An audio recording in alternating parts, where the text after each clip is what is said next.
नमस्कार। मैं doctor Mahesh bhai A Vaghela, assistant professor, Swami Vivekananda Sarvodaya bank education college Mehsana.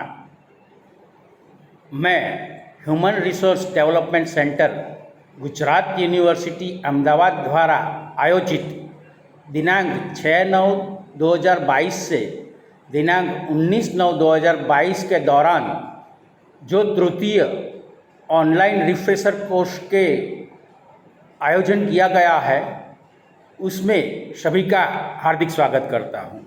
मेरा रोल नंबर 13 है। दोस्तों, आज मैं संस्कृत विषय में एक महत्व के विषय वस्तु यानी कि एकम के बारे में अभिव्यक्ति करने जा रहा हूं, जिसका नाम है रत्नकणिका। दोस्तों, संस्कृत में कहा जाता है कि संस्कृत भाषा भारतस्य अति प्राचीनतम एवं संस्कार भाषा च। संस्कृत भाषायाः उपयोगः प्रतिदिनं भवति तं वयं न जानीमः। संस्कृत साहित्ये विद्यमानाः विविधाः सूक्तयः अस्मान् अभ्युदयाय प्रेरयन्ति। इसका मतलब ये होता है कि संस्कृत भाषा में विद्यमान निहित जो रत्नकणिका है, जो सुभाषित है, जो मंत्र है, स्तोत्र है, वो हमें उत्तम जीवन जीने की प्रेरणा देते हैं। तो आज मैं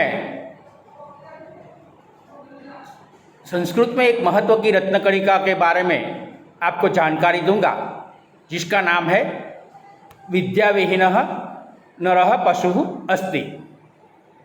यानी कि विद्याविहीनः मनुष्य पशु के समान है। बिना विद्या का इंसान पशु के समान है। दोस्तों, हम सब जानते हैं कि हमारे जीवन में विद्या का कितना महत्व है।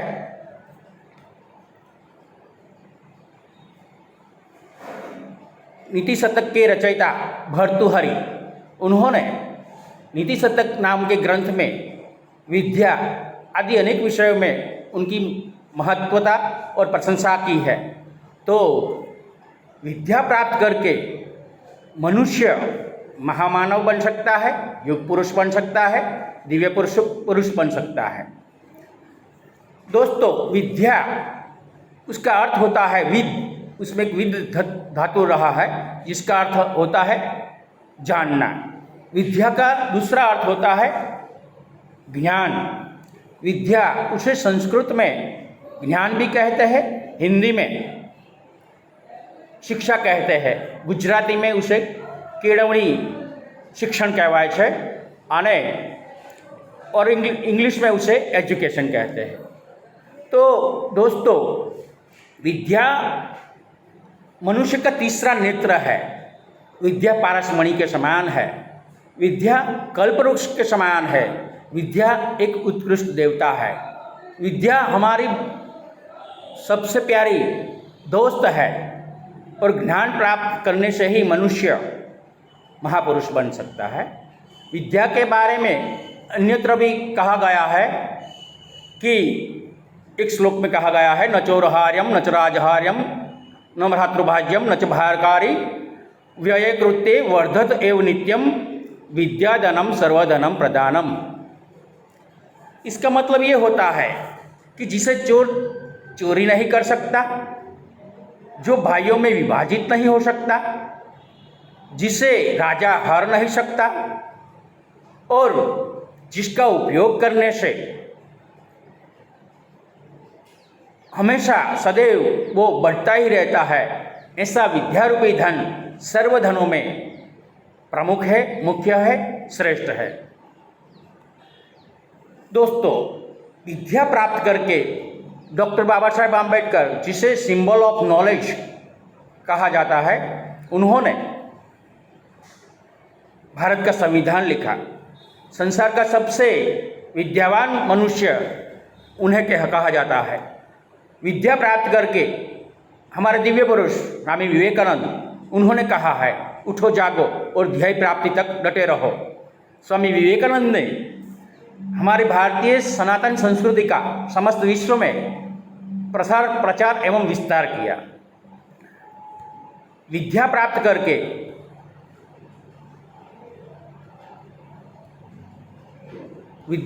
करके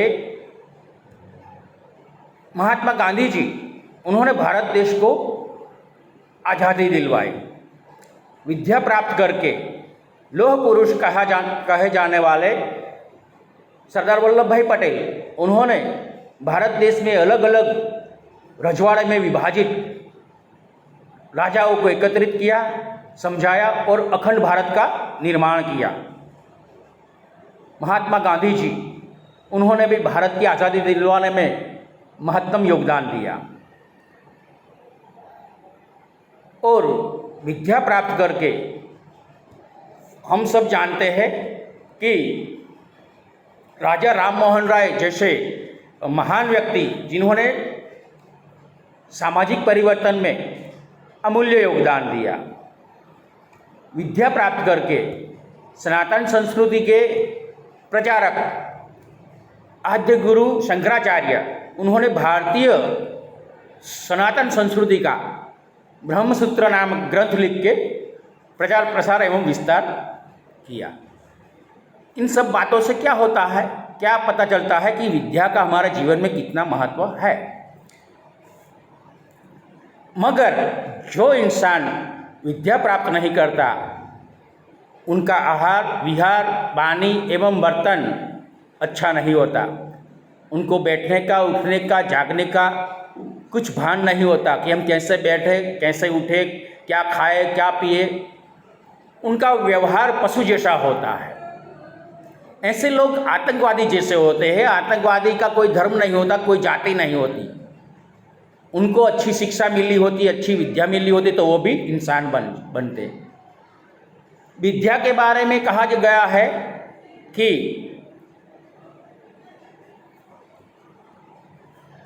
स्वाध्यायतम प्रमोदितव्यम, स्वाध्याय करने में हमको आलस नहीं करनी चाहिए। विद्यार्थिनः कुतः सुखम, विद्यार्थी को सुख कहाँ से। विद्या हमारा तीसरा नेत्र है।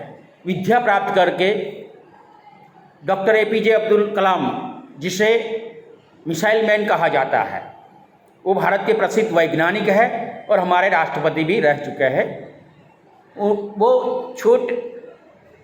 उन्होंने विद्या प्राप्त करके भारत देश को विश्व में नामना दिलवाई।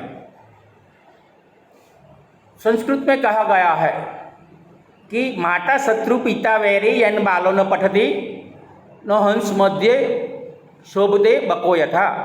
यानी कि माता बैरी है, पिता शत्रु है, जो अपने बच्चों को पढ़ाते नहीं है। जैसे कि बगलाओं की सभा में हंस अच्छा नहीं लगता, हंस का स्थान हंसों के बीच में ही अच्छा लगता है और हंसों के बीच में बगला शोभता नहीं है। उसी तरह विद्वानों की सभा में अनपढ़ अशिक्षित व्यक्ति शोभता नहीं है। तो इस चर्चा पर से हमें ये सीख मिलती है कि हमें विद्या प्राप्त करनी चाहिए और विद्या के बिना इंसान पशु समान है।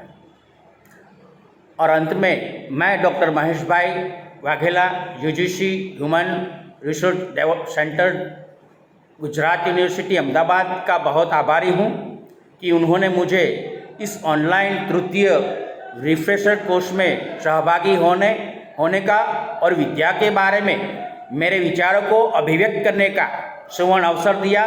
Thank you HRDC, thank you doctor Jagdish bhai Joshi sir, thank you all HRDC faculty members, participants. जय हिंद, वंदे मातरम, भारत माता की जय।